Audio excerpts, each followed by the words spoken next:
इस वीडियो में है क्लास 10th के सब्जेक्ट साइंस का बायोलॉजी पार्ट से चैप्टर नंबर 6 जिसका नाम है लाइफ प्रोसेसेस। इस चैप्टर के सभी कॉन्सेप्ट्स को बिल्कुल डिटेल में डिस्कस करेंगे। चैप्टर स्टार्ट करने से पहले इस चैप्टर के एनसीईआरटी सॉल्यूशन और नोट्स ये सभी आपको मिलेंगे हमारी वेबसाइट पर। सो चैप्टर को स्टार्ट करते हैं नेक्स्ट पेज से।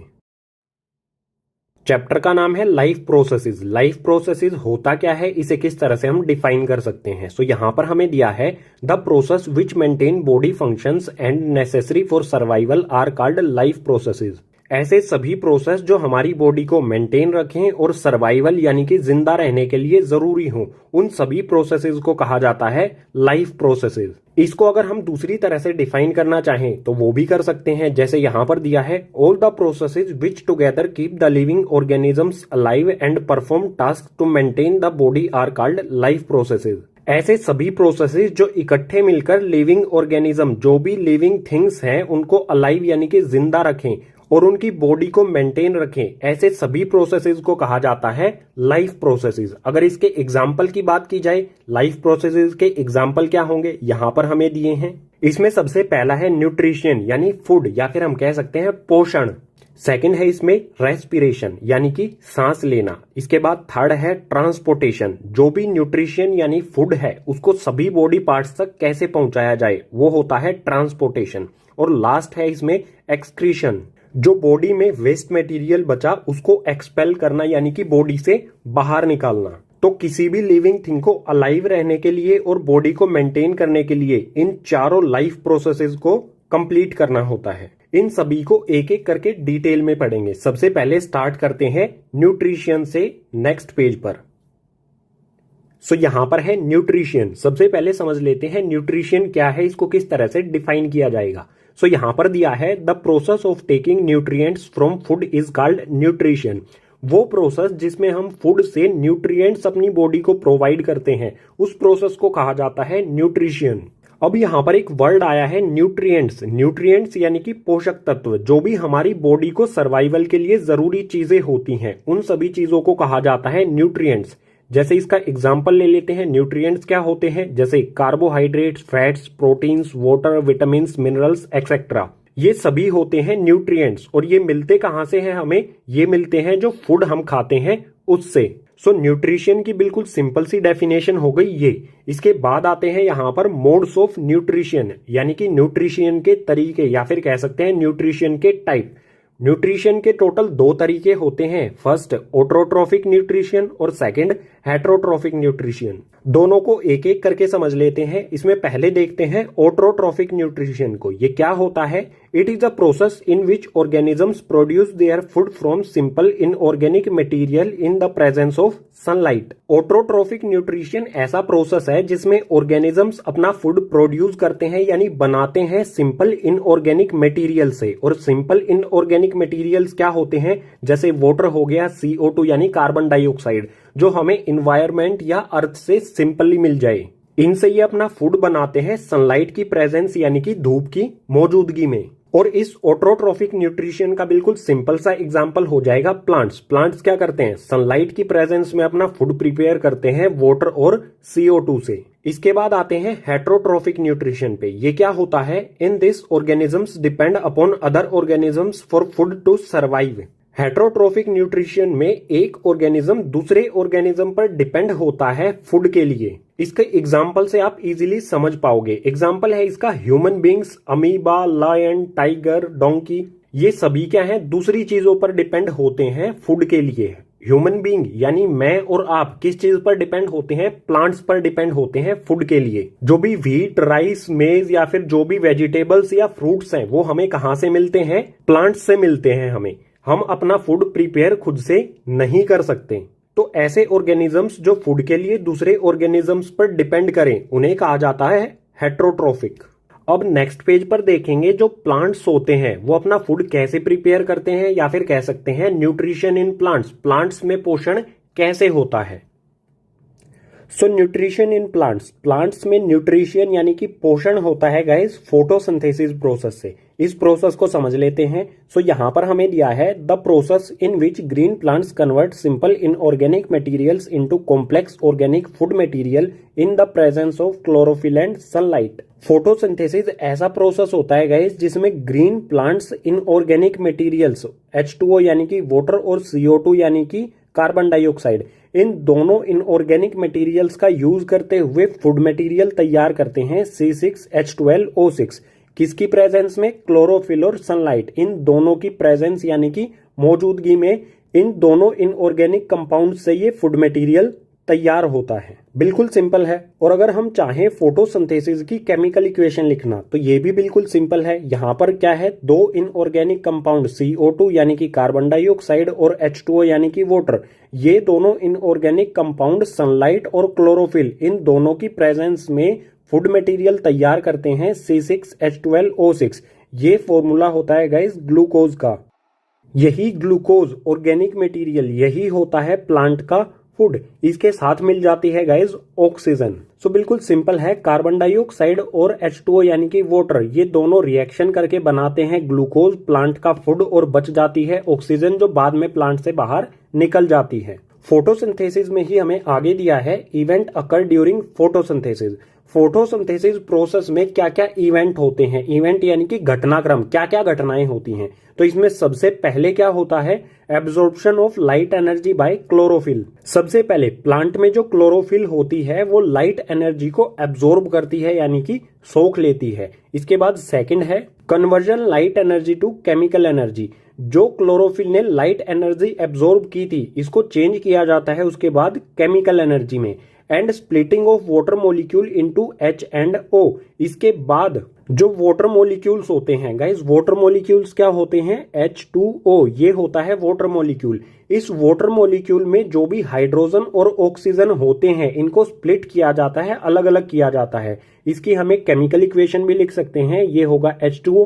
केमिकल रिएक्शन के बाद क्या हो जाएगा, H2 प्लस में O2। जो वाटर के मॉलिक्यूल्स थे हाइड्रोजन और ऑक्सीजन, ये दोनों अलग अलग हो जाते हैं। इसके बाद थर्ड पॉइंट में होता है reduction of carbon dioxide to carbohydrates. जो हमारी ये कार्बन डाइऑक्साइड होती है इसका रिडक्शन होता है गाइज। रिडक्शन कब होता है, या तो ऑक्सीजन हट जाए या फिर हाइड्रोजन जुड़ जाए। तो आप यहां पर देख सकते हो, यहां पर है कार्बन और ऑक्सीजन, रिएक्शन होने के बाद अगर आप इसे देखोगे तो इसमें यहां पर क्या हुआ है, हाइड्रोजन जुड़ गया है। सो CO2 कार्बन डाइऑक्साइड का यहां पर क्या हो गया, रिडक्शन हो गया। रिडक्शन क्यों हुआ, क्योंकि इसमें हाइड्रोजन जुड़ गई। रिडक्शन और ऑक्सीडेशन वाला कॉन्सेप्ट जो हमने चैप्टर 1 में पढ़ा था उसमें कंडीशन थी ना, ऑक्सीजन हट जाए तो भी रिडक्शन होगा, हाइड्रोजन जुड़ जाए तो भी रिडक्शन होगा। सो यहां पर जुड़ जाती है हाइड्रोजन, तो इस कंपाउंड जो हमारी कार्बन डाइऑक्साइड है इसका क्या हो रहा है, यहां पर रिडक्शन हो जाता है और प्लांट का फूड बन जाता है। सो इन तीनों पॉइंट से आप ये तो समझ गए होंगे कि फोटोसिंथेसिस में इवेंट्स यानी कि घटनाक्रम किस तरह से होता है। अब नेक्स्ट पेज पर इसी कॉन्सेप्ट से रिलेटेड कुछ और पॉइंट्स को देखते हैं। पीछे वाले पेज पर पढ़ा था क्लोरोफिल सनलाइट को एब्जॉर्ब कर लेती है। सो क्लोरोफिल से रिलेटेड कॉन्सेप्ट देख लेते हैं। ये है हमारा एक प्लांट, इस प्लांट की ये है एक लीफ। इस लीफ के क्रॉस सेक्शन पार्ट को जो डेप्थ होती है, जो मोटाई होती है, इसको माइक्रोस्कोप से जूम करके देखेंगे। जूम करने पर सबसे ऊपर हमें एक लेयर मिलेगी, इस तरह की एक लेयर होगी। इस लेयर को कहा जाता है क्यूटाइल। जो लीफ का सबसे अपर वैक्सी पार्ट होता है वो हो गया क्यूटाइल। इस क्यूटाइल के नीचे गाइज होते हैं सेल्स, इस टाइप के सेल्स होते हैं। ये सेल्स होते हैं गाइज एपिडर्मिस। ये वाले सेल्स हो गए एपिडर्मिस। इन एपिडर्मिस के नीचे होते हैं प्लांट सेल्स, जो आपने क्लास 9th में प्लांट सेल्स पढ़े थे, बिल्कुल वही। इन प्लांट सेल्स के अंदर होते हैं गाइज क्लोरोप्लास्ट, ऑर्गेनल होता है। सभी प्लांट सेल्स के अंदर ऑर्गेनल होता है ग्रीन कलर का, इस टाइप का ये ऑर्गेनल होता है सभी प्लांट सेल्स के अंदर ग्रीन कलर का। इस ग्रीन कलर के क्लोरोप्लास्ट, जो ग्रीन कलर का क्लोरोप्लास्ट है, इसी के अंदर होता है क्लोरोफिल। सो यहां पर दिया है chloroplast. These are the small organelles found in plant cell. It contain chlorophyll which absorb sunlight for photosynthesis. Chloroplast क्या होते हैं, ये छोटे छोटे ऑर्गेनल्स होते हैं सिर्फ प्लांट सेल्स के अंदर। इनमें क्लोरोफिल होती है जो सनलाइट को एब्जॉर्ब कर लेती है फोटोसिंथेसिस प्रोसेस के लिए। सो ये बिल्कुल सिंपल सा कॉन्सेप्ट था क्लोरोफिल से रिलेटेड। इसी के साथ हमारा कॉन्सेप्ट न्यूट्रिशन इन प्लांट्स या फिर कहें ऑटोट्रोपिक न्यूट्रिशन ये हो जाता है कंप्लीट। अब नेक्स्ट पेज पर देखेंगे गाइज हेटरोट्रोफिक न्यूट्रिशन। सो यहाँ पर है हेटरोट्रोफिक न्यूट्रिशन। हेटरोट्रोफिक न्यूट्रिशन की डेफिनेशन हम पीछे वाले पेजेस पर पढ़ चुके हैं। अब आते हैं हेटरोट्रोफिक न्यूट्रिशन के टाइप्स पर। हेटरोट्रोफिक न्यूट्रिशन के 3 टाइप होते हैं। इसमें सबसे पहला होता है सैप्रोफाइटिस न्यूट्रिशन, सेकंड होता है पैरासाइटिक न्यूट्रिशन और थर्ड होता है होलोजोइक न्यूट्रिशन। तीनों टाइप्स को एक एक करके समझ लेते हैं। स्टार्ट करते हैं फर्स्ट सैप्रोफाइटिस न्यूट्रिशन से। न्यूट्रिशन का वो तरीका जिसमें ऑर्गेनिज्म अपना फूड प्राप्त करता है डेड या फिर डिकेइंग मरे हुए या फिर सड़े हुए ऑर्गेनिक मैटर्स से। इसके एग्जाम्पल्स हो जाएंगे बैक्टीरिया और फंगाई। जो बैक्टीरिया और फंगाई होता है मरे हुए या फिर सड़े हुए ऑर्गेनिक मैटर्स को ये फूड बना लेते हैं और इसी टाइप के न्यूट्रिशन को कहा जाता है सैप्रोफाइटिस न्यूट्रिशन। अब आते हैं सेकंड पैरासाइटिक न्यूट्रिशन पर। यह क्या होता है? The mode of nutrition in which organism obtain food from another organism without killing them. Nutrition का वो तरीका जिसमें एक ऑर्गेनिज्म फूड लेता है दूसरे ऑर्गेनिज्म से बिना उसको किल किए, बिना उसको जान से मारे। इसके एग्जाम्पल से समझ लेते हैं, जो है मॉस्किटो और टेपवॉर्म। मॉस्किटो क्या करता है? ह्यूमन से, किसी भी इंसान से ब्लड यानी कि फूड ले लेता है बिना उसको जान से मारे। बिल्कुल इसी तरह से टेपवॉर्म है जो ह्यूमन बॉडी के अंदर होता है, हमारे अंदर होता है। ये हमारी बॉडी से ही फूड लेता है, न्यूट्रिशन लेता है या फिर कहें पोषण लेता है। ये हमको किल नहीं करता, विदाउट किलिंग ये अपना फूड ऑब्टेन कर लेता है। सो बिल्कुल सिंपल है, एक ऑर्गेनिज्म दूसरे ऑर्गेनिज्म से फूड ले ले बिना उसको किल किए, बिना उसको जान से मारे, तो इस टाइप के न्यूट्रिशन को कहा जाएगा पैरासाइटिक न्यूट्रिशन। और इसके एग्जांपल्स हो जाएंगे मॉस्किटो और टेपवॉर्म। नेक्स्ट है होलोजोइक न्यूट्रिशन। इसमें दिया है the mode of nutrition that involves ingestion, digestion, absorption and assimilation of liquid and solid organic materials. Holozoic nutrition वो होता है जिसमें कोई भी लिक्विड या फिर सॉलिड इनका इंजेशन किया जाए यानी कि इन्हें खाया जाए, उसके बाद डाइजेस्ट किया जाए, डाइजेशन हो पचाना, उसके बाद एब्जॉर्प्शन यानी कि सोखना और उसके बाद एसिमिलेशन यानी कि वेस्ट मटेरियल को बाहर निकालना। इसको बिल्कुल सिंपली अगर कहें तो सिंपल हो जाएगा खाना, उसके बाद उसे पचाना, बॉडी में एब्जॉर्ब कराना और एसिमिलेशन यानी कि वेस्ट मटेरियल को बाहर निकाल देना, उसी को कहा जाता है होलोजोइक न्यूट्रिशन। इसके एग्जाम्पल से समझ जाएंगे ये किन किन में होता है, एनिमल्स में और ह्यूमंस में। हम क्या करते हैं? खाना खाते हैं, पचाते हैं, बॉडी उसे एब्जॉर्ब करती है और जो वेस्ट मटेरियल होता है उसे बाहर निकाल देते हैं। सो इसी होलोजोइक न्यूट्रिशन के साथ हमारे हेटरोट्रोफिक न्यूट्रिशन के तीनों टाइप्स हो जाते हैं कंप्लीट। अब नेक्स्ट पेज पर देखेंगे guys nutrition in humans. Humans यानी कि इंसानों में, आप में और मुझ में न्यूट्रिशन या फिर कहें पोषण किस तरह से होता है। सो यहाँ पर है न्यूट्रिशन इन ह्यूमन, आप में, मुझ में और जो भी इंसान है उसमें किस तरह से न्यूट्रिशन होता है। ये इसका डायग्राम है, स्टेप बाय स्टेप समझेंगे सभी कॉन्सेप्ट को डायग्राम के साथ। तो इसमें सबसे पहले आता है माउथ। माउथ से हम फूड को इनटेक करते हैं। इनटेक यानी कि अंदर लेते हैं माउथ के। उसके बाद माउथ में ही जो टिथ होते हैं उनका काम होता है। टिथ क्या करते हैं? Break the food. जो भी हमने फूड लिया है उसको छोटे छोटे टुकड़ों में वो तोड़ देते हैं।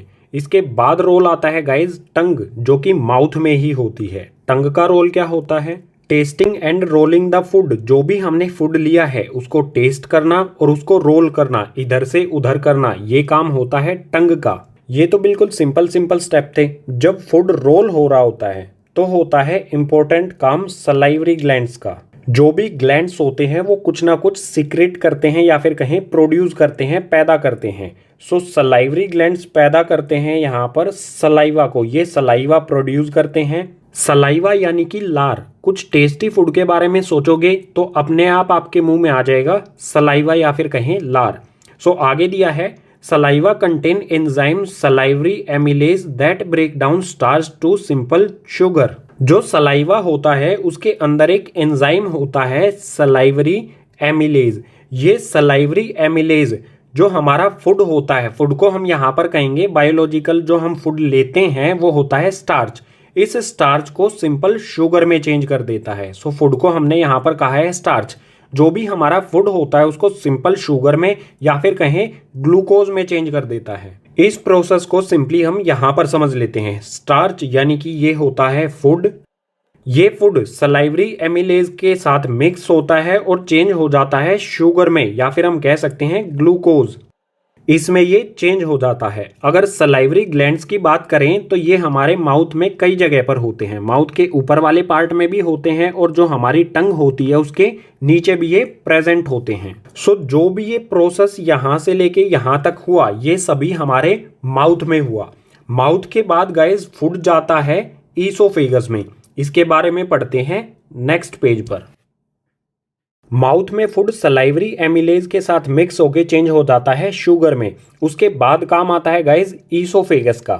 ईसोफेगस को फूड पाइप भी कहा जाता है। ये है हमारा माउथ, इसके नीचे ये वाली जो पाइप है ये है ईसोफेगस जो कनेक्ट होती है स्टमक से। सिंपली वो पाइप जो माउथ और स्टमक को कनेक्ट करती है उसी को कहा जाता है ईसोफेगस या फिर फूड पाइप। सो इसमें हमें दिया है taking food from mouth to stomach by peristaltic movements. Oesophagus food को माउथ से स्टमक तक पहुंचाने का काम करती है पेरिस्टाल्टिक मूवमेंट्स के साथ। पेरिस्टाल्टिक मूवमेंट्स को समझ लेते हैं।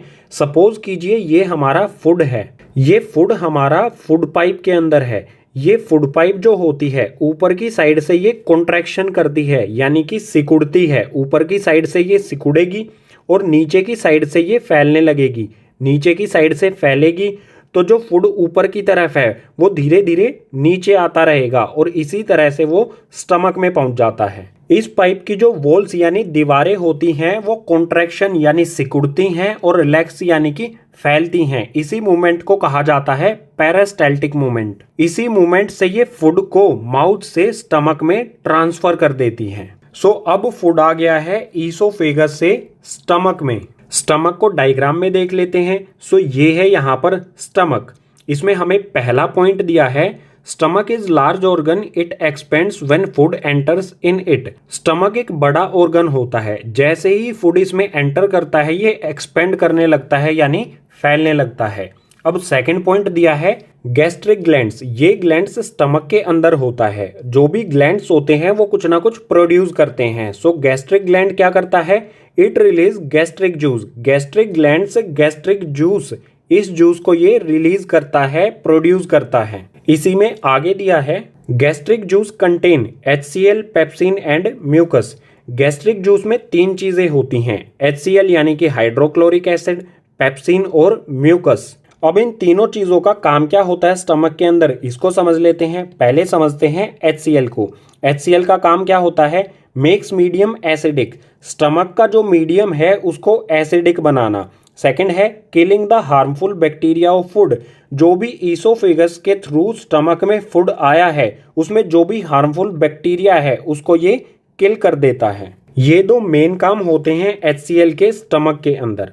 बात आती है पेप्सिन की। पेप्सिन का क्या काम होता है, break down the proteins into amino acid. जो फूड हमने लिया है उस फूड के अंदर जो भी प्रोटीन्स होते हैं, पेप्सिन उन प्रोटीन्स को एमिनो एसिड में चेंज कर देता है और पेप्सिन हमेशा वर्क करता है एसिडिक मीडियम में। सो सबसे पहले HCl ने मीडियम को एसिडिक कर दिया।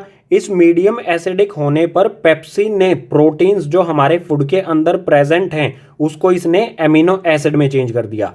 थर्ड है म्यूकस। म्यूकस का काम क्या होता है, protect inner lining of stomach. Mucus stomach की इनर लिनिंग यानी स्टमक की अंदर वाली वॉल्स या फिर कहें अंदर की जो दीवारें होती हैं उनको प्रोटेक्ट करता है HCl से। HCl यानी कि हाइड्रोक्लोरिक एसिड, ये एक स्ट्रॉन्ग एसिड होता है। अगर म्यूकस ना हो तो ये हमारी स्टमक की जो वॉल्स हैं उनको नुकसान पहुंचा सकता है या फिर कह सकते हैं उनको बर्न कर सकता है, जला सकता है। ये सारा प्रोसेस हुआ है अभी तक स्टमक में। अब आगे के लिए चलते हैं नेक्स्ट पेज पर। अब फूड आएगा स्टमक से स्मॉल इंटेस्टाइन में। ये है स्टमक, इस पाइप के थ्रू स्मॉल इंटेस्टाइन में फूड आ जाएगा। सो स्मॉल इंटेस्टाइन में पॉइंट दिया है it is the site of complete digestion. ये जो स्मॉल इंटेस्टाइन है इसी में होता है फूड का कंप्लीट डाइजेशन। जैसे ही फूड स्मॉल इंटेस्टाइन में आएगा तभी काम होता है लीवर का। लीवर क्या करता है, it produce bile juice and bile salt. Liver दो चीजें प्रोड्यूस करता है, बनाता है, बाइल जूस और बाइल साल्ट। इन दोनों का काम क्या होता है यहां पर दिया है बाइल जूस के बारे में। सबसे पहले it makes the food alkaline. जो भी स्मॉल इंटेस्टाइन में फूड है ये इसको अल्कलाइन कर देता है, यानी कि बेसिक में चेंज कर देता है। उसके बाद बाइल सॉल्ट का काम क्या है? Break the large fat globules. जो फैट के बड़े बड़े ग्लोब्यूल्स होते हैं उनको ये छोटे छोटे पार्ट में ब्रेक कर देता है, तोड़ देता है। इस तरह से होता है, बड़े बड़े ग्लोब्यूल्स होते हैं फैट के, ये इन ग्लोब्यूल्स को छोटे छोटे टुकड़ों में, छोटे छोटे पार्ट्स में डिवाइड कर देता है, ब्रेक कर देता है। इस प्रोसेस को कहा जाता है इमल्सिफिकेशन। आगे है गॉल ब्लैडर। गॉल ब्लैडर क्या करता है? It store bile juice and salt. जो भी लीवर में दोनों चीजें बनी हैं, बाइल जूस और बाइल साल्ट, ये दोनों कहां पर स्टोर होती हैं? गॉल ब्लैडर में। सो जैसे ही स्मॉल इंटेस्टाइन में फूड एंटर करता है, गॉल ब्लैडर से बाइल जूस और बाइल साल्ट, ये दोनों चीजें फूड के साथ साथ स्मॉल इंटेस्टाइन में एंटर करती हैं। और जो फूड होता है, बाइल जूस फूड को एल्कलाइन कर देता है, और बाइल साल्ट जो फूड में फैट ग्लूबोल्स होते हैं, ग्लोब्यूल्स होते हैं, उनको छोटे छोटे पार्ट में तोड़ देता है, डिवाइड कर देता है। स्मॉल इंटेस्टाइन में फूड हो गया है अल्कलाइन यानी कि बेसिक। अब काम होता है गाइज पेनक्रियाज का। ये है यहाँ पर पेनक्रियाज, जो कि स्टमक के नीचे आपको दिखाई दे रहा है। पेनक्रियाज दो एंजाइम्स प्रोड्यूस करता है, ट्रिप्सिन और लाइपेज। दोनों का काम क्या है ये देख लेते हैं। ट्रिप्सिन ये सिमिलर साउंड करता है पीछे जो हमने पेप्सिन पढ़ा था उससे। सो दोनों का काम भी एक ही है और दोनों की साउंड भी एक ही है। ट्रिप्सिन पेप्सिन काम भी एक ही है। Break down protein into amino acid. Trypsin काम करता है, जो प्रोटीन होता है उसको एमिनो एसिड में चेंज करता है। बिल्कुल यही काम पीछे वाले पेज पर पेप्सिन कर रहा था स्टमक के अंदर, ट्रिप्सिन इसे करता है स्मॉल इंटेस्टाइन के अंदर। पेंक्रियाज में जो दोनों एंजाइम्स बनते हैं वो उनको भेज देता है स्मॉल इंटेस्टाइन में फूड के साथ साथ। सो यहाँ पर ट्रिप्सिन आकर जो भी प्रोटीन है उसको एमिनो एसिड में चेंज कर देता है। सेकंड है लाइपेज। लाइपेज का काम क्या होता है? It break down emulsified fat. जो भी फैट यहाँ पर इमल्सिफाई किया था बाइल सोल्ट ने, उस फैट को लाइपेज ब्रेक कर देता है। किसमें ब्रेक करता है? जो भी फैट होता है उसको फैटी एसिड और ग्लिसरॉल में चेंज कर देता है ये। यहाँ पर एक पॉइंट और बता देता हूं, जो ट्रिप्सिन एंजाइम है ये वर्क करता है सिर्फ बेसिक मीडियम में। सो बाइल जो स्मॉल इंटेस्टाइन को अल्कलाइन यानी कि बेसिक करता है, उसके बाद ही ये ट्रिप्सिन एंजाइम प्रोटीन को एमिनो एसिड में चेंज करता है। सो ये सारा प्रोसेस होता है स्मॉल इंटेस्टाइन में। अब आगे क्या होता है स्मॉल इंटेस्टाइन में ही, उसको समझने के लिए चलते हैं आगे वाले पेज पर। माउथ में स्टार्च हो जाता है शुगर में चेंज, या फिर कहें ग्लूकोज में। किसकी वजह से? सलाइवरी एमिलेज एंजाइम की वजह से। इसके बाद जो फैट होता है वो चेंज हो जाता है फैटी एसिड और ग्लिसरॉल में स्मॉल इंटेस्टाइन में। ये होता है चेंज लाइपेज एंजाइम की वजह से। उसके बाद प्रोटीन चेंज हो जाता है एमिनो एसिड में। कुछ प्रोटीन स्टमक में चेंज हो जाता है पेप्सिन की वजह से, पेप्सिन एंजाइम की वजह से। और बचा हुआ प्रोटीन स्मॉल इंटेस्टाइन में प्रोटीन से एमिनो एसिड में चेंज हो जाता है ट्रिप्सिन की वजह से, ट्रिप्सिन एंजाइम की वजह से। अब जो ये वाला फूड है ये जाएगा बॉडी के सभी सेल्स तक। कैसे जाएगा? स्मॉल इंटेस्टाइन में ही ये प्रोसेस होगा। स्मॉल इंटेस्टाइन में होती हैं गाइज विली। विली क्या होती हैं? Finger like projections inside small intestine. These increase the surface area of absorption.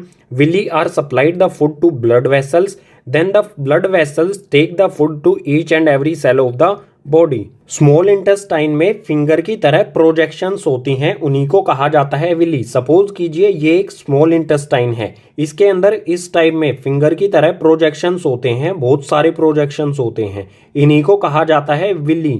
In villis की वजह से सरफेस एरिया जो है एब्जॉर्प्शन का वो बढ़ जाता है। विलीज फूड को एब्जॉर्ब करती हैं और उसे सप्लाई कर देती हैं ब्लड वेसल्स को। ब्लड में ये फूड को ट्रांसफर कर देती हैं। उसके बाद ब्लड फूड को बॉडी के सभी सेल्स तक पहुंचा देता है। बात आती है जो हमने फूड लिया था, क्या उस फूड का हम 100% डाइजेशन कर लेते हैं? तो ऐसा बिल्कुल नहीं होता। हम उसका कुछ पार्ट डाइजेस्ट कर लेते हैं और कुछ पार्ट वेस्ट बचता है। तो जो वेस्ट पार्ट स्मॉल इंटेस्टाइन में बचा उसका क्या होता है? वो वेस्ट पार्ट आता है गाइस स्मॉल इंटेस्टाइन से लार्ज इंटेस्टाइन में। सो इसमें दिया है the unabsorbed food sent to long intestine where its walls absorb more water from this material and rest of the material removed from the body via anus. Small intestine में ये वाला food absorb हो जाता है villis के through. अब जो waste material बचा वो आ जाता है गाइज लार्ज इंटेस्टाइन में, इस वाले इंटेस्टाइन में। जो भी वेस्ट मटेरियल लार्ज इंटेस्टाइन में आया है, लार्ज इंटेस्टाइन की वॉल्स उसमें से वाटर एब्जॉर्ब कर लेती हैं और जो भी बचा हुआ मटेरियल होता है, वेस्ट मटेरियल होता है, वो बॉडी से बाहर निकल जाता है वाया एनस, एनस के थ्रू। सो इस तरह से होता है ह्यूमंस में फूड का प्रोसेस या फिर कहें न्यूट्रिशन इन ह्यूमंस। किसी भी ऑर्गेनिज्म को अलाइव या फिर सरवाइव करने के लिए टोटल 4 लाइफ प्रोसेस करने होते हैं। इसमें से हमने न्यूट्रिशन को कंप्लीट पढ़ लिया है। न्यूट्रिशन में हमने इसके सभी टाइप्स को देखा, उसके बाद न्यूट्रिशन इन प्लांट्स पढ़ा और उसके बाद पढ़ा न्यूट्रिशन इन ह्यूमंस। अब आते हैं सेकेंड लाइफ प्रोसेस जो है रेस्पिरेशन। आगे वाले पेज से इसे स्टार्ट करते हैं। आते हैं गाइज रेस्पिरेशन पर। रेस्पिरेशन क्या होता है? आप कहोगे सांस लेना, लेकिन रेस्पिरेशन में सिर्फ सांस लेना यानी कि ब्रीथिंग ही शामिल नहीं होता है। समझ लेते हैं इसे। The process in which the cells of an organism obtain energy by combining oxygen and glucose is called respiration. It involve breathing. Respiration ऐसा प्रोसेस है जिसमें ऑक्सीजन और ग्लूकोज यानी कि फूड ऑर्गेनिज्म के सेल्स के लिए एनर्जी बनाते हैं। एनर्जी का प्रोडक्शन होता है इन दोनों की एडिशन से, और इसमें ब्रीथिंग यानी कि सांस लेना भी शामिल होता है। अगर हम सांस लेंगे तभी हमारी बॉडी में ऑक्सीजन पहुंच पाएगी। आगे दिया है there are 2 type of respiration. Respiration के 2 टाइप होते हैं, एरोबिक रेस्पिरेशन और एनएरोबिक रेस्पिरेशन। दोनों को समझ लेते हैं। एग्जाम्पल देखेंगे इन दोनों के नेक्स्ट पेज पर। एरोबिक रेस्पिरेशन क्या है? It is the process of producing energy in the presence of oxygen. वो प्रोसेस जिसमें ऑक्सीजन की प्रेजेंस यानी कि ऑक्सीजन की मौजूदगी में एनर्जी का प्रोडक्शन किया जा रहा है, एनर्जी बनाई जा रही है, उसी को कहा जाता है एरोबिक रेस्पिरेशन। दूसरा है एनएरोबिक रेस्पिरेशन। ये क्या होता है? It is the process of producing energy in the absence और लैक ऑफ ऑक्सीजन। एनर्जी का प्रोडक्शन या तो विदाउट ऑक्सीजन हो या फिर ऑक्सीजन की कमी में हो, उसको कहा जाएगा एनएरोबिक रेस्पिरेशन। अब इन दोनों के एग्जांपल्स को समझते हैं गाइज नेक्स्ट पेज पर। सो यहां पर है ग्लूकोज जिसका फॉर्मूला होता है C6H12O6। ये होता है गाइज फूड। फूड जब सेल के अंदर जाता है, सेल के अंदर होता है साइटोप्लाज्म। सो ये फूड साइटोप्लाज्म में जाने पर चेंज हो जाता है, ब्रेक डाउन हो जाता है पाइरूवेट और एनर्जी में। अब आप कहोगे पाइरूवेट क्या होता है? सिंपली हम इसे लिख सकते हैं C3H4O3।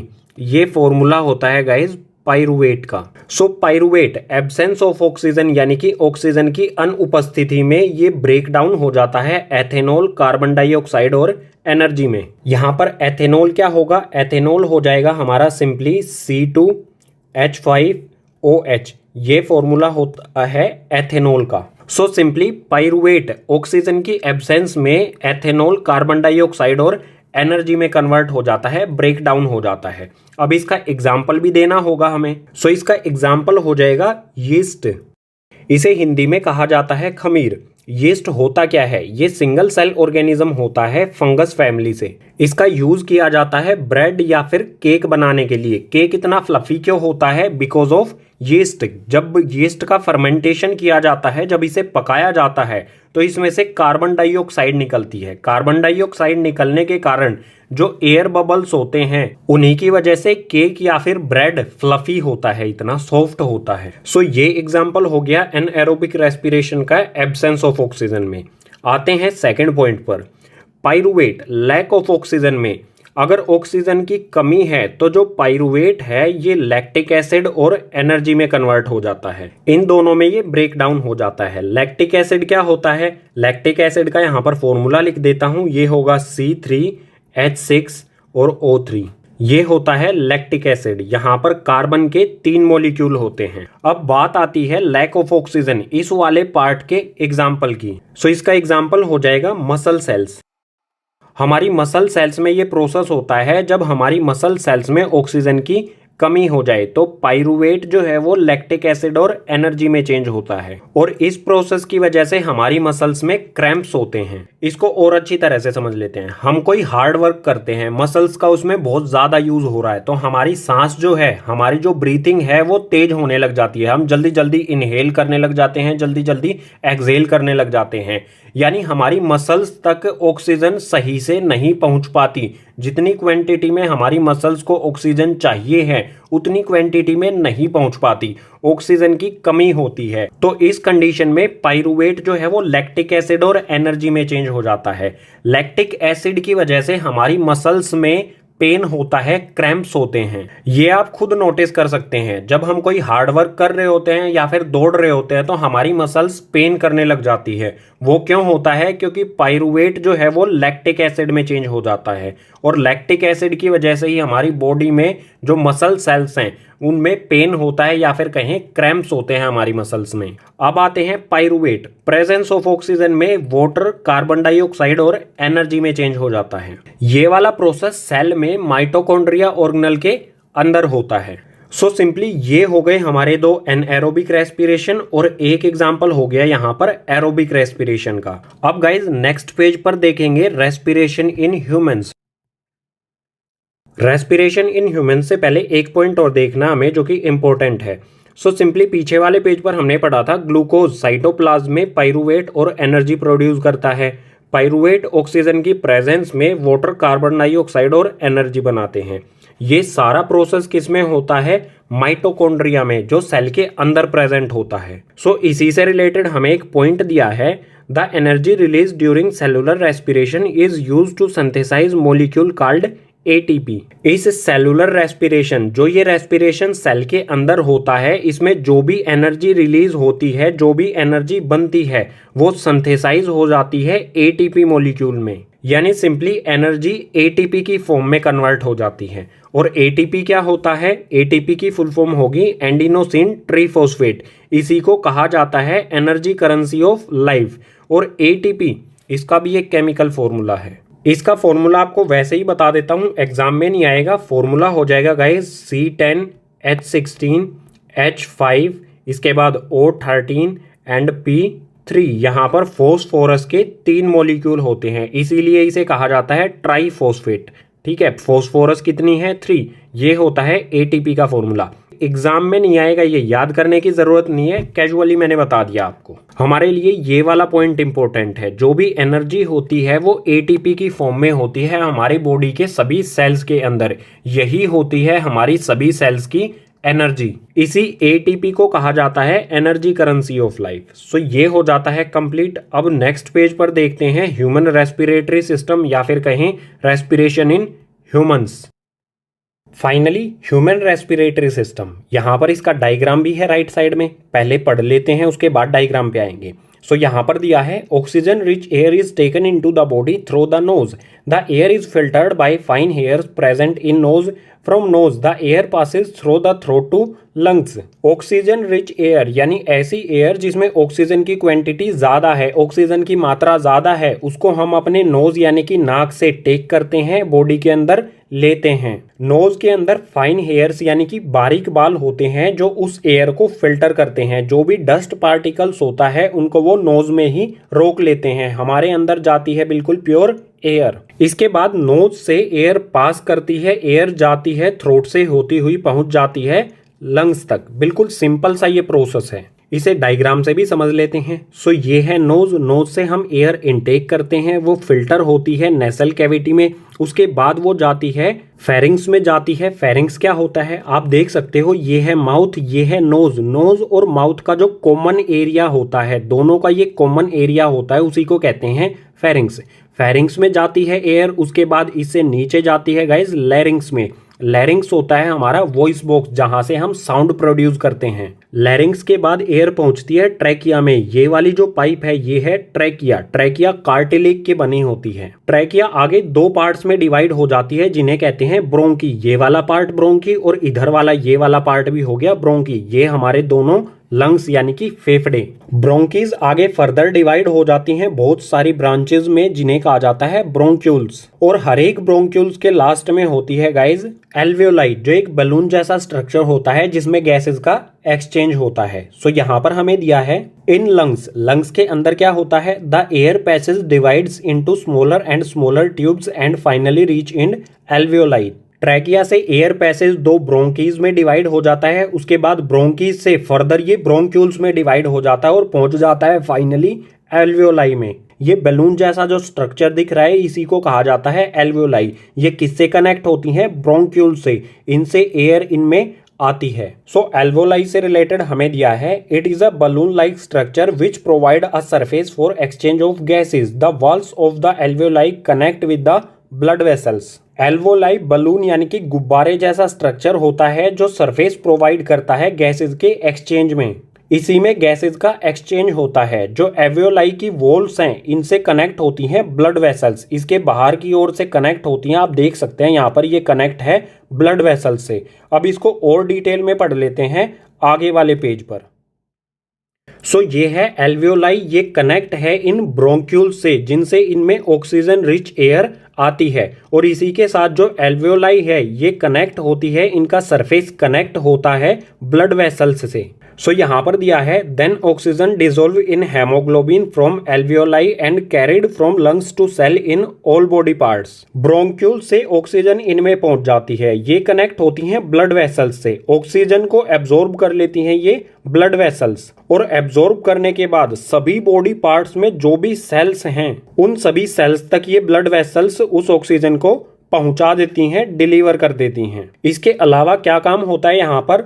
The blood bring carbon dioxide from the cells release into alveoli. जो ब्लड वेसल्स हैं वो यहाँ पर कार्बन डाइऑक्साइड एयर लेके आती हैं सेल्स से। सेल्स से कार्बन डाइऑक्साइड लेके वो इन एल्वियोलाई में ड्रॉप कर देती हैं। उसके बाद एल्वियोलाई से ब्रोंक्यूल्स, ब्रोंक्यूल से ब्रोंकी, उसके बाद हमारे थ्रोट से होती हुई नोज से कार्बन डाइऑक्साइड बाहर निकल जाती है। सो यहाँ पर ऑक्सीजन इन ब्लड वेसल्स द्वारा एब्जॉर्ब कर ली जाती है और जो ब्लड वेसल्स कार्बन डाइऑक्साइड लेके आती हैं वो इसमें ड्रॉप कर दी जाती है।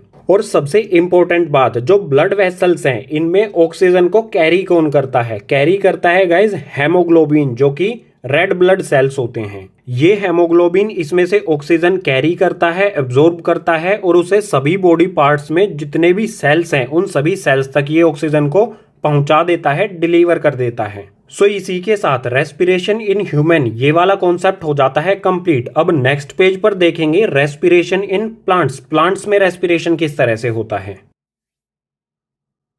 रेस्पिरेशन इन प्लांट्स, इसमें दो पॉइंट देखेंगे। फर्स्ट पॉइंट होगा ब्रीथिंग या फिर कह सकते हैं गैसेस का एक्सचेंज, ये किस तरह से होता है प्लांट में। और सेकंड पॉइंट होगा प्लांट का जो फूड मटेरियल ग्लूकोज होता है उससे वो एनर्जी कैसे बनाते हैं। पहले देख लेते हैं गैसियस एक्सचेंज किस तरह से होता है। सो यहाँ पर दिया है gaseous exchange occur in plant through. Gaseous exchange तीन तरह से होता है, तीनों यहाँ पर दिए गए हैं। इसमें फर्स्ट है स्टोमेटा इन लीव्स। जो प्लांट की लीव्स में टाइनी पोर्स होते हैं उसे कहा जाता है स्टोमेटा। स्टोमेटा के थ्रू प्लांट गैसेस का एक्सचेंज करता है। फोटोसिंथेसिस प्रोसेस में क्या होता है? कार्बन डाइऑक्साइड जो है वो एंट्री लेती है प्लांट में, स्टोमेटा के थ्रू कार्बन डाइऑक्साइड प्लांट के अंदर जाती है, उससे वो ग्लूकोज बनाता है और बनाता है ऑक्सीजन। ऑक्सीजन प्लांट के लिए वेस्ट होती है तो इसी टाइनी पोर स्टोमेटा से वो ऑक्सीजन बाहर निकल जाती है। सभी लीव्स के सरफेस पर ये टाइनी पोर होता है। ये माइक्रोस्कोपिक इमेज है स्टोमेटा की। इसके दोनों तरफ ये हैं गार्ड सेल्स जो इस टाइनी पोर को ऑपरेट करते हैं, ओपनिंग और क्लोजिंग करते हैं इसकी। ये गैसियस एक्सचेंज होता है फोटोसिंथेसिस में। यहाँ पर सेकंड पॉइंट दिया है लेंटिसल्स इन स्टेम। जो हमारी प्लांट की स्टेम या फिर कह सकते हैं तना होता है वहां पर भी गैसेस का एक्सचेंज होता है। लेंटिसल्स होते हैं स्टेम में टाइनी पोर्स, उन्हें लेंटिसल्स कहा जाता है। इन लेंटिसल्स की हेल्प से भी गैसेस का एक्सचेंज होता है। इसके अलावा थर्ड पॉइंट है सरफेस ऑफ रूट्स। जो प्लांट की रूट्स होती हैं, जड़ें होती हैं, उनका सरफेस भी गैसेस का एक्सचेंज करता है।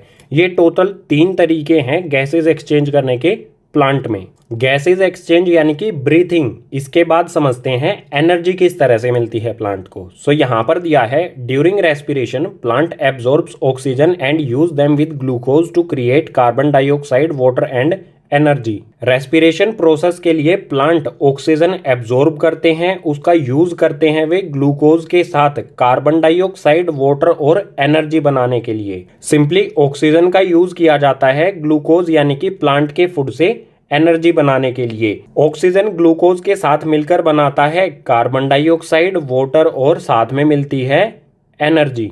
ये एनर्जी हेल्पफुल होती है प्लांट को सरवाइव करने के लिए और प्लांट को ग्रो करने के लिए। इस इक्वेशन को हम केमिकल इक्वेशन की फॉर्म में भी लिख सकते हैं बिल्कुल इजीली। तो यहाँ पर हमने लिखा है ग्लूकोज यानी कि C6H12O6, ये ग्लूकोज का फॉर्मूला होता है। ये प्लांट का फूड, ऑक्सीजन इसके साथ यूज की जाएगी तो ये बनाएगा कार्बन डाइऑक्साइड H2O यानी कि वाटर और एनर्जी।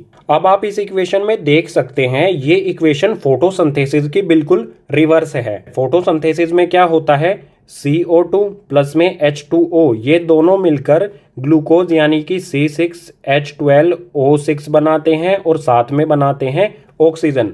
फोटोसिंथेसिस में कार्बन डाइऑक्साइड और वाटर ये बनाते हैं ग्लूकोज और ऑक्सीजन, और रेस्पिरेशन इन प्लांट्स में ग्लूकोज और ऑक्सीजन ये बनाते हैं कार्बन डाइऑक्साइड H2O यानी कि वाटर और साथ में एनर्जी। ये होता है रेस्पिरेशन इन प्लांट्स और ये होता है फोटोसिंथेसिस, जो हमने पीछे वाले पेजेस पर पढ़ा है।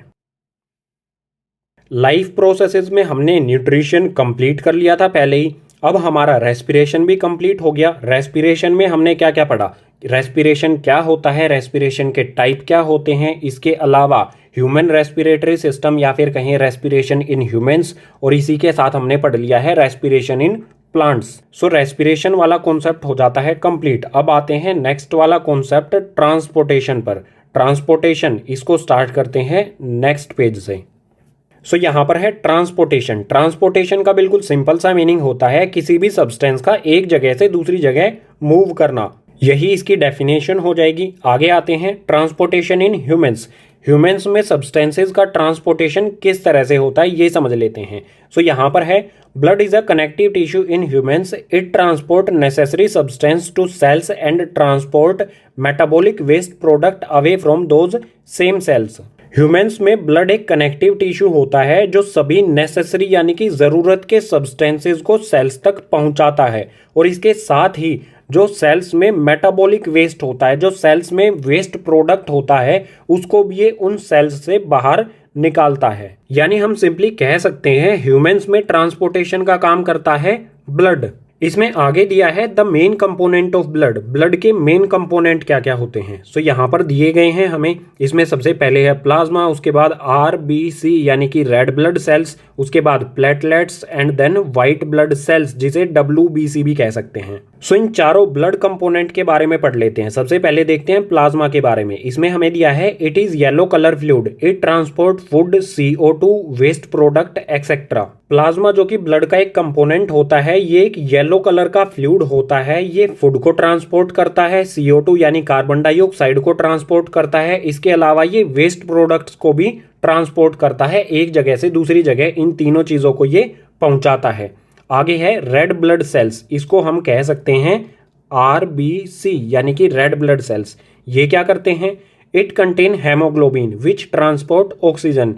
जो रेड ब्लड सेल्स यानी RBC हैं, इनमें होता है हेमोग्लोबिन, और हेमोग्लोबिन ट्रांसपोर्ट करता है ऑक्सीजन को। नेक्स्ट है प्लेटलेट्स। प्लेटलेट्स क्या करते हैं, these help in blood clotting. Platelets का काम होता है ब्लड को क्लोट करना यानी कि जमा देना। जब हमें कहीं पर चोट लग जाती है, कहीं पर हमारी बॉडी में कट लग जाता है, तो ब्लड वहां से फ्लो, ब्लड लूज ना हो सके हमारी बॉडी से, इसलिए वहां पर ब्लड क्लोट हो जाता है। और ये काम किसका होता है, प्लेटलेट्स का। प्लेटलेट्स ब्लड को क्लोट कर देती हैं यानी जमा देती हैं, क्योंकि बॉडी से अगर ब्लड लूज हो गया तो वो सीरियस कंडीशन हो सकती है किसी भी ह्यूमन के लिए। नेक्स्ट है व्हाइट ब्लड सेल्स, इन्हें हम कह सकते हैं WBC यानी व्हाइट ब्लड सेल्स। इनके बारे में दिया है these cells fight against harmful bacteria, viruses and germs. जो व्हाइट ब्लड सेल्स होते हैं ये हमारी बॉडी में जो भी हार्मफुल यानी कि हानिकारक बैक्टीरिया, वायरस और जर्म्स होते हैं, इनसे ये फाइट करते हैं। ये हमारे इम्यूनिटी सिस्टम यानी प्रतिरोधी क्षमता, इम्यूनिटी सिस्टम को ये बनाते हैं। सो ये थे ब्लड के चारों कंपोनेंट और उन सभी के फंक्शंस। अब आप सोचिए, ब्लड एक फ्लूइड है, लिक्विड की तरह है। क्या वो हमारी जो ब्लड वेसल्स हैं, जो हमारी नसें हैं, उनमें अपने आप से फ्लो करेगा? सिंपल सी बात है, ब्लड को फ्लो करने के लिए या तो प्रेशर की जरूरत होगी या फिर जरूरत होगी किसी एक पंप की। सो यहां पर दिया है the heart pumps the blood through the blood vessels. Humans में हार्ट ब्लड को पंप करता है हमारी ब्लड वेसल्स में। अब हार्ट के बारे में गाइस पढ़ लेते हैं, नेक्स्ट पेज पर बिल्कुल डिटेल में समझेंगे। सो हार्ट के बारे में समझ लेते हैं। यहाँ पर हार्ट का डायग्राम भी लिया है हमने बुक में से ही, इसको भी समझेंगे, डायग्राम से भी समझेंगे, पहले पढ़ लेते हैं। सो यहाँ पर दिया है heart is a muscular organ, it have two sides separated by muscular wall, it have 4 chambers, left atrium, left ventricle and right ventricle. Heart हमारी बॉडी में एक मस्कुलर ऑर्गन होता है, इसकी 2 साइड्स होती हैं जो मस्कुलर वॉल से सेपरेट होती हैं। डायग्राम से समझते हैं, ये वाली साइड है लेफ्ट साइड और ये वाली साइड है राइट साइड। 2 साइड हो गई, लेफ्ट साइड, राइट साइड। इन दोनों को सेपरेट किया जाता है एक मस्कुलर वॉल से। ये वाली जो वॉल है ये सेपरेट करती है इन दोनों साइड्स को, इन्हें डिवाइडिंग वॉल भी कहा जाता है। इसके अलावा हार्ट के 4 चैम्बर्स भी होते हैं, लेफ्ट एट्रियम, लेफ्ट वेंट्रिकल और राइट वेंट्रिकल। डायग्राम से समझ लेते हैं, ये वाली साइड है राइट साइड में अपर पार्ट जो है ये है राइट एट्रियम और जो लोअर पार्ट है ये वाला चैम्बर है ये है राइट वेंट्रिकल। 2 चैम्बर है राइट साइड में, एक राइट एट्रियम और एक राइट वेंट्रिकल। बिल्कुल इसी तरह से लेफ्ट साइड में भी 2 चैम्बर्स हैं, ऊपर वाला जो है वो हो जाएगा लेफ्ट एट्रियम और जो नीचे वाला है ये हो जाएगा लेफ्ट वेंट्रिकल। जो नीचे वाले चैम्बर्स हैं वो होते हैं वेंट्रिकल, लेफ्ट राइट आप लगा देना उनके साथ, और जो ऊपर वाले चैम्बर्स होते हैं वो होते हैं एट्रियम। जो ऊपर और नीचे ये चैम्बर्स हैं एट्रियम और वेंट्रिकल, इनके बीच में होती है गाइस ये वाल्व होती है जिससे इस वाले अपर एट्रियम से ब्लड आता है इस वाल्व के थ्रू वेंट्रिकल में। बिल्कुल इसी तरह से ये वाला एट्रियम है लेफ्ट एट्रियम, यहाँ पर भी ये वाल्व है, इस वाल्व के थ्रू आता है लेफ्ट वेंट्रिकल में ब्लड। सो ये थी हार्ट की डेफिनेशन जिसमें हार्ट को डिस्क्राइब किया गया था।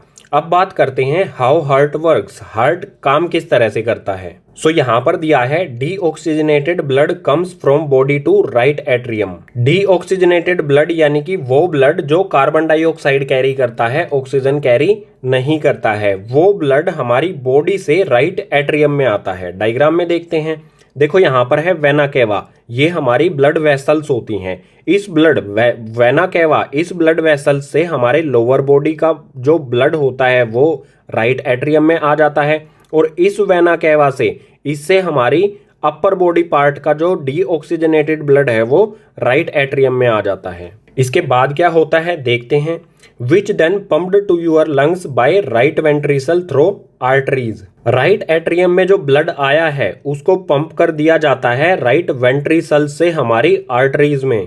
राइट एट्रियम में जो ब्लड आया था वो इस वाल्व के थ्रू राइट वेंट्रिकल में आएगा। जब हार्ट नीचे से एक्सपेंड करेगा, जब ये फैलेगा तो इस यहाँ पर जो ब्लड है वो इस वाल्व के थ्रू यहाँ पर आ जाएगा। उसके बाद हार्ट फिर से क्या करेगा, कॉन्ट्रैक्शन करेगा, नीचे से सिकुड़ेगा। सिकुड़ने पर ये वाल्व जो है ये बंद हो जाती है। जो यहाँ पर ब्लड होता है वो पंप कर दिया जाता है बाद में जो आर्टरीज होती हैं। यहाँ पर जो ब्लड होता है वो पंप कर दिया जाता है लंग्स को, हमारी लंग्स के पास उसे पहुंचा दिया जाता है इस पाथ से हमारी आर्टरीज के थ्रू। सो राइट वेंट्रिकल ने ब्लड को पंप कर दिया लंग्स यानी कि फेफड़ों के पास। अब क्या होगा, where it drop carbon dioxide and carry oxygen. Lungs में ब्लड जाएगा, वहां पर गैसेस का एक्सचेंज कर देगा, कार्बन डाइऑक्साइड को लंग्स में ड्रॉप कर देगा और वहां से कैरी कर लेगा ऑक्सीजन। जो डीऑक्सीजनेटेड ब्लड था अब वो हो गया ऑक्सीजनेटेड ब्लड, क्योंकि उसने ऑक्सीजन को कैरी कर लिया और कार्बन डाइऑक्साइड को ड्रॉप कर दिया लंग्स में। अब आगे क्या होगा, then oxygenated blood comes to left atrium through veins which then pumped to your body parts by left ventricle through aorta।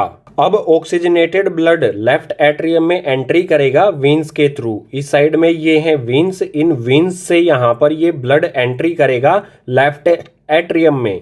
उसके बाद जो ब्लड लेफ्ट एट्रियम में आया है उसको पंप कर दिया जाता है हमारे सभी बॉडी पार्ट्स तक लेफ्ट वेंट्रिकल द्वारा एरोटा के थ्रू। सिंपली इसे डायग्राम से समझते हैं। लेफ्ट एट्रियम में लंग्स से लेफ्ट एट्रियम में वेन्स की हेल्प से ब्लड एंट्री करता है, यहाँ पर ब्लड पहुंच गया। अब हमारा हार्ट नीचे से एक्सपेंड करेगा, फैलेगा, तो यहाँ पर जो ब्लड है वो एंट्री ले लेगा, लेफ्ट एट्रियम से एंट्री ले लेगा इस वाल्व के थ्रू लेफ्ट वेंट्रिकल में। यहाँ पर ब्लड जब आ जाएगा उसके बाद हार्ट हो जाएगा कॉन्ट्रैक्शन, कॉन्ट्रैक्शन करेगा हार्ट, यानी सिकुड़ेगा। सिकुड़ने पर ये वाली वाल्व बंद हो जाएगी, तो ब्लड इस ऑर्टा इस ओर्टा के थ्रू हमारे सभी बॉडी पार्ट्स में पहुंचा दिया जाता है, सभी सेल्स तक। हार्ट किस तरह से काम करता है इसका थोड़ा सा और डिटेल एक्सप्लेनेशन दे देता हूं नेक्स्ट पेज पर। हार्ट किस तरह से वर्क करता है इसकी एक इजी सी एक्सप्लेनेशन देता हूं इस डायग्राम की हेल्प से। सो ये है हमारा हार्ट, ये है हमारी बॉडी। हमारी बॉडी से डीऑक्सीजनेटेड ब्लड वेना कैवा से पहुंचता है हमारे हार्ट में, हमारे हार्ट के अपर राइट एट्रियम में पहुंचता है। उसके बाद पहुंचता है ये राइट वेंट्रिकल में। राइट वेंट्रिकल इसे पंप कर देता है पुल्मोनरी आर्टरीज के थ्रू लंग्स में। लंग्स में ये ब्लड जाके कार्बन डाइऑक्साइड ड्रॉप कर देता है, ऑक्सीजन कैरी कर लेता है। उसके बाद ऑक्सीजनेटेड ब्लड आता है हमारे इस हार्ट के इस अपर पार्ट में, लेफ्ट वाले अपर पार्ट में जो है लेफ्ट एट्रियम में आता है। उसके बाद आता है लेफ्ट वेंट्रिकल में। लेफ्ट वेंट्रिकल में आने के बाद लेफ्ट वेंट्रिकल इसे पंप कर देता है हमारे दोबारा से बॉडी सेल्स में एओर्टा के थ्रू। उसके बाद फिर से यही प्रोसेस होता है, हमारी बॉडी ऑक्सीजन को कंज्यूम करती है, कार्बन डाइऑक्साइड प्रोड्यूस करती है। फिर से कार्बन डाइऑक्साइड ब्लड यानी कि डीऑक्सीजनेटेड ब्लड वेना कैवा के थ्रू हार्ट में जाता है। हार्ट उस ब्लड को पंप कर देता है लंग्स में। लंग्स से ऑक्सीजन कैरी करके ऑक्सीजनेटेड ब्लड वो आ जाता है फिर से हार्ट में। हार्ट उसे पंप कर देता है फिर से हमारी बॉडी के सभी पार्ट्स में। सो इसके बाद हमारा नेक्स्ट कॉन्सेप्ट आता है ब्लड वेसल्स। ब्लड वेसल्स वो होती हैं जिनमें ब्लड ट्रैवल करता है, फ्लो करता है, पाइपिंग सिस्टम होता है हमारी बॉडी का ये। सो ब्लड वेसल्स दो तरह की होती हैं, आर्टरीज और वेन्स। दोनों को एक एक करके समझ लेते हैं। पहले आर्टरीज को समझते हैं। सो यहाँ पर दिया है these carry oxygenated blood from heart to body parts except pulmonary artery. These are thick and elastic. The smaller vessel which are 1 cell thick are called capillaries. जो भी आर्टरीज होती हैं वो ऑक्सीजनेटेड ब्लड को हार्ट से carry करती हैं, सभी बॉडी पार्ट्स तक पहुंचाती हैं। यहाँ पर एक्सेप्शन रखा गया है, जो पुल्मोनरी आर्टरी है सिर्फ ये ऐसी आर्टरी है जो डीऑक्सीजनेटेड ब्लड को कैरी करती है। इसके अलावा जो भी आर्टरीज हैं वो सभी ऑक्सीजनेटेड ब्लड को कैरी करती हैं और सभी बॉडी पार्ट्स तक पहुंचाती हैं। इसी में आगे दिया है थिक एंड इलास्टिक। जो भी आर्टरीज हैं वो थिक होती हैं और इलास्टिक होती हैं। इलास्टिक यानी कि ये इजीली बेंड हो सकती हैं। इसके बाद यहाँ पर दिया गया है कैपिलरीज के बारे में। ऐसी आर्टरीज जो 1 cell थिक होती हैं, जिनकी मोटाई 1 cell जितनी होती है, उन आर्टरीज को कहा जाता है कैपिलरीज। ये बहुत फाइन होती हैं, बहुत बारीक होती हैं कैपिलरीज हमारी बॉडी में। सो बिल्कुल सिंपल, आर्टरीज ऑक्सीजनेटेड ब्लड को कैरी करती हैं, ये थिक होती हैं, इलास्टिक होती हैं। और ऐसी आर्टरीज जो 1 cell थिक, 1 cell जितनी मोटी होती हैं, उन्हें कैपिलरीज कहा जाता है। सो ये हो गया आर्टरीज के बारे में। आगे है वेन्स। ये क्या होती हैं? Veins carry deoxygenated blood from body part to heart except pulmonary when.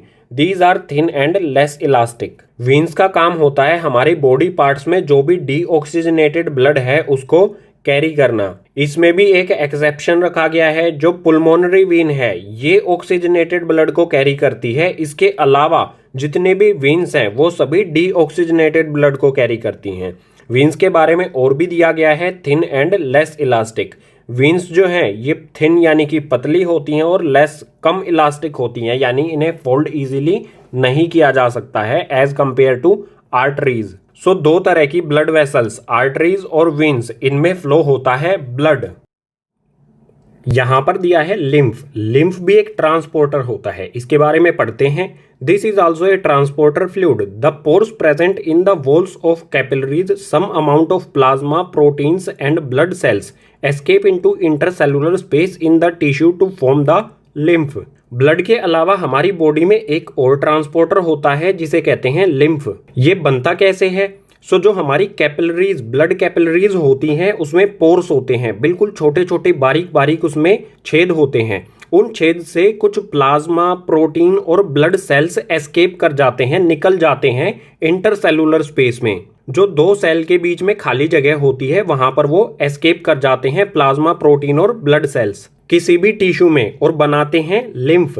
इस तरह से कई सारे सेल्स हैं, उनके बीच में जो भी ये खाली जगह है, इस खाली जगह में पहुंच जाते हैं ये तीनों चीजें, प्लाज्मा, प्रोटीन और ब्लड सेल्स, कैपिलरीज से लीक होकर, या फिर कह सकते हैं इन छोटे छोटे बारीक पोर्स से निकलकर इस इंटरसेलुलर में पहुंच जाते हैं और बनाते हैं लिम्फ। इसके बारे में कुछ पॉइंट भी दिए हैं, इन्हें देखते हैं। इसमें फर्स्ट है इट इज कलरलेस, ये कलरलेस होता है, इसका कोई भी कलर नहीं होता है। सेकंड है lymph absorbs and transport fat from intestine, lymph काम क्या करता है, ये एब्जॉर्ब करता है और ट्रांसपोर्ट करता है फैट को। ये हमारे इंटेस्टाइन से फैट को एब्जॉर्ब करता है और उसे बॉडी पार्ट्स तक ट्रांसपोर्ट भी करता है। इसके बाद लास्ट पॉइंट दिया है it drain away the excess tissue metabolism, जो टिश्यू में मेटाबॉलिज्म होता है, एक्सेस मेटाबॉलिज्म यानी कि एक तरह से वेस्ट प्रोडक्ट जो होता है टिश्यू के अंदर, उसे भी ये ड्रेन करता है, यानी कि रिमूव कर देता है, वहां से हटा देता है जो भी वेस्ट प्रोडक्ट होता है। सो ये था हमारा लिम्फ, एक और ट्रांसपोर्टर जो हमारी बॉडी में होता है ब्लड के अलावा। इसी के साथ गाइस हमारा ट्रांसपोर्टेशन इन ह्यूमंस ये वाला कॉन्सेप्ट हो जाता है कंप्लीट। अब नेक्स्ट पेज पर देखेंगे ट्रांसपोर्टेशन इन प्लांट्स, प्लांट्स में ट्रांसपोर्ट किस तरह से होता है। ट्रांसपोर्टेशन इन प्लांट्स यहां पर दिया है there are two transporter tissue in plants, plants में टिश्यूज करते हैं ट्रांसपोर्टेशन का काम। दो टिश्यू होते हैं जो ट्रांसपोर्टेशन करते हैं, पहला है इसमें जाइलम, दूसरा है फ्लोएम। इन दोनों के बारे में आपने क्लास 9th में भी पढ़ा होगा। सो दोनों को एक एक करके समझते हैं। पहले देखते हैं जाइलम को। इसमें फर्स्ट पॉइंट दिया है it transport water and minerals in upward direction from roots to highest point of the plant. Xylem tissue water और वाटर में डिसॉल्व मिनरल्स को ये अपवर्ड डायरेक्शन में ट्रांसपोर्ट करता है। अपवर्ड डायरेक्शन यानी कि रूट्स से हाईएस्ट पॉइंट जो होता है प्लांट का, वहां पर जड़ों से प्लांट की लीव्स तक ये ट्रांसपोर्ट करता है इन दोनों चीजों को। ये सिर्फ वाटर और वाटर में डिसॉल्व मिनरल्स, इन दोनों चीजों को ये ट्रांसपोर्ट करता है, इसके अलावा कुछ भी ट्रांसपोर्ट नहीं करता है।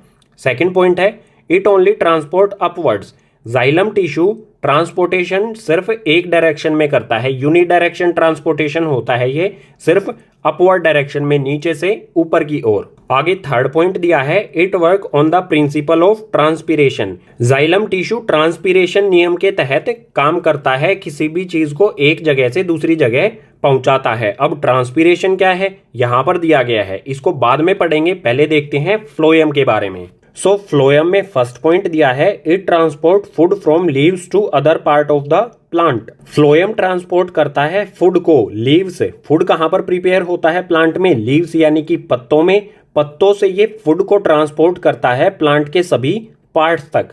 सेकंड पॉइंट है it can transport upward as well as downward, phloem tissue दोनों डायरेक्शंस में ट्रांसपोर्ट कर सकता है, अपवर्ड यानी कि ऊपर की ओर भी और डाउनवर्ड यानी कि नीचे की ओर भी, दोनों डायरेक्शंस में ये फूड को ट्रांसपोर्ट कर सकता है। थर्ड पॉइंट है transport of food from leaves to other parts of the plant is called translocation, जो फूड का ट्रांसपोर्ट करते हैं लीव्स से प्लांट के अदर पार्ट्स में, उस प्रोसेस को कहा जाता है ट्रांसलोकेशन। अब आते हैं ट्रांसपीरेशन प्रोसेस पर। ट्रांसपीरेशन प्रोसेस क्या होता है, it is the process of loss of water as vapour from aerial parts of the plant. Transpiration ऐसा प्रोसेस होता है जिसमें प्लांट वाटर को लूज करता है वेपर की फॉर्म में, जो प्लांट का अपर पार्ट, एरियल पार्ट यानी कि ऊपर वाला पार्ट होता है, वहां से। इस प्रोसेस में जो लीव्स होती हैं वो एक वैक्यूम क्रिएट करती हैं जिससे वाटर ऊपर की तरफ फ्लो करता है और लीव्स के स्टोमेटा से वो वेपर बन के प्लांट से बाहर निकल जाता है। इसी प्रिंसिपल यानी कि नियम पर काम करता है जाइलम टिश्यू। सो इसी के साथ हमारा ट्रांसपोर्टेशन इन प्लांट्स ये वाला कॉन्सेप्ट हो जाता है कंप्लीट। लाइफ प्रोसेसेस में अब तक हमने इन चारों में से न्यूट्रिशन कंप्लीट कर लिया, रेस्पिरेशन कंप्लीट कर लिया और अभी अभी कंप्लीट हुआ है हमारा ट्रांसपोर्टेशन। ट्रांसपोर्टेशन में हमने ट्रांसपोर्टेशन इन ह्यूमंस और ट्रांसपोर्टेशन इन प्लांट्स, इन दोनों को समझा बिल्कुल डिटेल में। अब आते हैं फाइनल लाइफ प्रोसेस पर जो है एक्सक्रीशन। इसको स्टार्ट करते हैं नेक्स्ट पेज से। एक्सक्रीशन इसमें दिया है the metabolic activities in the body generates many kind of waste. It is a process in which waste are removed from our body. हमारी बॉडी में जो भी मेटाबॉलिक एक्टिविटीज होती हैं, मेटाबॉलिक एक्टिविटीज का मतलब हो जाएगा फूड को डाइजेस्ट करना, फूड से एनर्जी क्रिएट करना। इन सभी मेटाबॉलिक एक्टिविटीज में बॉडी कई तरह के वेस्ट जनरेट करती है, यानी कि वेस्ट प्रोडक्ट देती है। इन वेस्ट प्रोडक्ट को हमारी बॉडी से निकालने के प्रोसेस को ही कहा जाता है एक्सक्रीशन। बिल्कुल सिंपल कहें तो वेस्ट प्रोडक्ट को हमारी बॉडी से बाहर निकालना। यहाँ पर बात की गई है मेटाबॉलिक एक्टिविटीज। मेटाबॉलिक एक्टिविटीज में मेटाबॉलिक वेस्ट जनरेट होते हैं। सो मेटाबॉलिक वेस्ट किस किस टाइप के होते हैं? इसमें फर्स्ट है डाइजेस्टिव वेस्ट। जो हम फूड इनटेक करते हैं, जो फूड हम खाते हैं वो एब्जॉर्ब हो जाता है, लेकिन कुछ वेस्ट प्रोडक्ट बचता है जो वाया एनस बाहर निकल जाता है डाइजेशन प्रोसेस में ही। इस डाइजेस्टिव वेस्ट के बारे में हम डाइजेशन इन ह्यूमंस वाले पार्ट में पढ़ चुके हैं। सेकेंड टाइप का मेटाबॉलिक वेस्ट होता है रेस्पिरेटरी वेस्ट। हमारी बॉडी ऑक्सीजन इनहेल करती है, सभी सेल्स तक वो ऑक्सीजन जाती है, वहां से एक वेस्ट जनरेट होता है CO2 यानी कि कार्बन डाइऑक्साइड, जो हमारे लंग्स में पहुंचता है। लंग्स से उसे थ्रोट के थ्रू नोज से बाहर निकाल दिया जाता है। सो इसको भी हम पढ़ चुके हैं रेस्पिरेशन सिस्टम में। थर्ड है नाइट्रोजेनियस वेस्ट। इसके बारे में पढ़ेंगे हम। नाइट्रोजेनियस वेस्ट क्या होते हैं हमारी बॉडी में? यूरिया हो गया, यूरिक एसिड हो गया या फिर वाटर। ये सारे नाइट्रोजेनियस वेस्ट होते हैं जो हमारे ब्लड में डिसॉल्व होते हैं। इनको कैसे बाहर निकाला जाएगा हमारी बॉडी से, इसी के बारे में पढ़ना है हमें एक्सक्रीशन में। सो नेक्स्ट पेज पर देखेंगे human excretory system. Human excretory system, इसका डायग्राम भी दिया है राइट साइड में, इसको बाद में देखेंगे, पहले यहाँ पर देखते हैं। It consist of 2 kidneys, ureters, urinary bladder and urethra. Human excretory system बना होता है 2 किडनीज से, यूरेटर्स से, यूरिनरी ब्लैडर और यूरेथ्रा से। इन चारों चीजों से ये बना होता है। अब इन चारों चीजों के बारे में हमें यहाँ पर पॉइंट दिए गए हैं, इन्हें पढ़ लेते हैं, उसके बाद डायग्राम से समझेंगे। सो फर्स्ट पॉइंट में है किडनीज। इसके बारे में दिया है it filters the blood and remove waste. Kidney क्या करती है? जो भी ब्लड में वेस्ट होता है उसको ये फिल्टर कर देती है, अलग कर देती है, यानी कि ब्लड में से ये यूरिन, जो यूरिया, यूरिक एसिड और वाटर होता है, उसको ये अलग कर देती है। सेकेंड पॉइंट दिया है यूरेटर्स। ये क्या करते हैं? It drain out urine from kidney and urinary bladder. Kidney में जो यूरिन बना था, ब्लड में से जो यूरिन अलग हुआ था, उसको यूरेटर ड्रेन आउट कर देते हैं यूरिनरी ब्लैडर में, यानी कि ट्रांसफर कर देते हैं। किडनी से यूरिनरी ब्लैडर में यूरिन को ये भेज देते हैं, ट्रांसफर करते हैं। आगे है यूरिनरी ब्लैडर। इसके बारे में दिया है it store the urine. Urinary bladder में यूरिन स्टोर होता है। लास्ट पॉइंट है urethra, transmit urine outside body. Urethra क्या करता है? जो भी यूरिनरी ब्लैडर में यूरिन स्टोर हुआ था, यूरेथ्रा उसको बॉडी से बाहर निकाल देता है। डायग्राम से समझते हैं। अब डायग्राम में आपको यहाँ पर दिख रहा है, ये एक किडनी है, ये एक किडनी है। किडनी में ब्लड आता है रेनल आर्टरी से, जो ये ओर्टा है, इससे कनेक्ट होती है रेनल आर्टरी। रेड कलर वाली जो आपको दिख रही है हमारी ब्लड वेसल, रेनल आर्टरी, इसमें से ब्लड आता है इस वाली किडनी में भी और इस वाली किडनी में भी। उसके बाद किडनी ब्लड को फिल्टर कर देती है, उसमें से यूरिन को अलग कर देती है। ब्लड जो फिल्टर हो चुका है वो वापस चला जाता है रेनल वेन से। किडनी से जो ये ब्लू कलर वाली ब्लड वेसल कनेक्ट है, इसको कहा जाता है रेनल वेन। ये ब्लड को कलेक्ट कर लेती है किडनी से। ब्लड तो फिल्टर होके वापस चला गया। अब जो यहाँ पर किडनी में यूरिन बचा है उसका क्या होता है? इस वाली पाइप से, ये वाली जो पाइप है, इस वाली पाइप से वो आ जाता है यूरिनरी ब्लैडर में। इस वाली किडनी के साथ ये वाली पाइप है, इस पाइप को कहा जाता है यूरेटर। बिल्कुल इसी तरह से इस किडनी के साथ भी ये पाइप है, इसे भी कहा जाएगा यूरेटर। 2 किडनीज की 2 अलग अलग यूरेटर्स हैं। यूरेटर्स के थ्रू जो यूरिन किडनी में है वो आ जाता है यूरिनरी ब्लैडर में। यूरिनरी ब्लैडर में जो यूरिन है वो स्टोर होता है, उसके बाद यूरेथ्रा से वो बाहर निकल जाता है हमारी बॉडी से। ये है बिल्कुल सिंपल सा प्रोसेस ह्यूमन एक्सक्रिएटरी सिस्टम का। अब आप सोचिए किडनी में ऐसा क्या है जो वो ब्लड को फिल्टर कर देता है? तो यहां पर दिया है kidney have a filtration unit called nephrons. A को यहां पर कट कर दीजिए।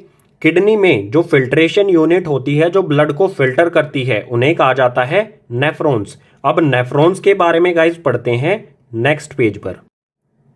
सो नेफ्रॉन्स, यहाँ पर इसका डायग्राम भी है। ये होती है किडनी के अंदर नेफ्रॉन, एक नेफ्रॉन है ये। हर एक किडनी के अंदर अप्रोक्सीमेटली 10 लाख नेफ्रॉन्स होती हैं। सो इस डायग्राम को बाद में देखेंगे, पहले पढ़ लेते हैं इसके बारे में। यहाँ पर दिया है nephrons are filtration unit of kidney, it consist of a tube which is connected to duct and a cup shaped structure that is Bowman's capsule. ये पीछे वाले पेज पर भी बताया था, नेफ्रॉन्स जो है वो किडनी की फिल्ट्रेशन यूनिट होती हैं। ये ब्लड को फिल्टर करती हैं, जो भी ब्लड में वेस्ट, मेटाबॉलिक वेस्ट होता है उसको वो रिमूव कर देती हैं। नेफ्रॉन में ट्यूब होती हैं जो एक डक्ट से कनेक्ट होती हैं। इसके अलावा एक कप शेप का स्ट्रक्चर होता है जिसे कहा जाता है बोमन्स कैप्सूल। डायग्राम से समझ लेते हैं। यहाँ पर ये जो कप जैसा स्ट्रक्चर है ये है बोमन्स कैप्सूल। ये बोमन कैप्सूल कनेक्ट होता है ट्यूब से। इसके पीछे की तरफ आप देखोगे ये येलो कलर की ट्यूब है जो बोमन कैप्सूल से कनेक्ट है, और इन ट्यूब्स के आसपास आप देख सकते हैं जो रेड और ब्लू कलर की, ये हैं ब्लड कैपिलरीज। इसके बाद ये ट्यूब यहाँ पर आती है और यहाँ से लेती है एक यू टर्न।